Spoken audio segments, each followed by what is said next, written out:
पाकिस्तान 'ਚ पंजाबी कॉन्फ्रेंसां दे सब तो वड्डे नैटवर्क पंजाबी नैशनलिस्ट फोरम वालों जी आयां नूं। पंजाब देश दे 5 दरिया फिर तो पंजाब देश दे दरिया बन जाणगे। पाकिस्तान दे 15 अगस्त 1947 ਨੂੰ क्याम दे 2 दिन दे बाद 17 अगस्त 1947 ਨੂੰ पंजाब देश ਦਾ मगरब ਦਾ इलाका पाकिस्तान ते पंजाब देश ਦਾ मशरक ਦਾ इलाका इंडिया 'ਚ शामिल कर दिता गया। पंजाब देश ਦੀ तकसीम ਦੀ वजह ਤੋਂ पंजाब देश ਦੇ दरिया सतलुज, रावी, चनाब, जहलम ते सिंध 'ਚ तकसीम हो गए। पंजाब देश ਨੂੰ ਕੱਟ ਕੇ पंजाब ਦਾ मगरबी हिस्सा पाकिस्तान ते मशरकी हिस्सा इंडिया 'ਚ शामिल ਕਰਨ ਦਾ मतलब ਇਹ नहीं है कि पंजाब देश ते पंजाबी कौम का वजूद खत्म हो गया है ते पंजाब देश की तकसीम की वजह तो पंजाब देश के दरिया सतलुज ते रावी हुण पंजाब देश के दरिया नहीं रहे ते इंडिया के दरिया बन गए।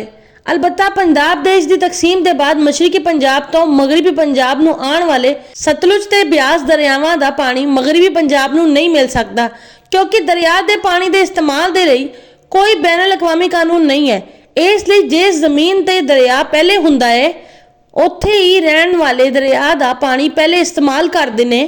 लिहाजा पंजाब देश की तकसीम होने तो मगरबी पंजाब ने मशरकी पंजाब ते आने वाले दरियावां के पानी तो महरूम होना ही सी। ना ते सतलुज ते रावी दरिया इंडिया तो पंजाब च आंदे ने ते ना जहलम, चनाब, सिंध दरिया इंडिया च पंजाब च आंदे ने। सतलुज, रावी, जहलम, चनाब, सिंध दरिया इंडिया के कब्जे वाले कश्मीर तो शुरू हो के पंजाब च आंदे ने। इंडिया के कब्जे वाला कश्मीर मुतनाज़ा इलाका है ते 1948 तो इंडिया के कब्जे वाले कश्मीर का मसला अक़वाम मुतहदा च सी। इंडिया के कब्जे वाले पंजाब च हुण खालिस्तान की तहरीक अरूज ते है। इंडिया के कब्जे वाले पंजाब नूं आज़ाद करवाउण दे लई खालिस्तान रेफरेंडम दुनिया के बेशतर ममालिक च जारी है। इंडिया के कब्जे वाले पंजाब की आज़ादी के बाद इंडिया के कब्जे वाले कश्मीर ने खुद ब खुद आज़ाद हो जाना है। इंडिया के कब्जे वाले पंजाब ते कश्मीर ने आज़ाद होने के बाद पाकिस्तान च मौजूद पंजाब के नाल इल्हाक कर लेना है।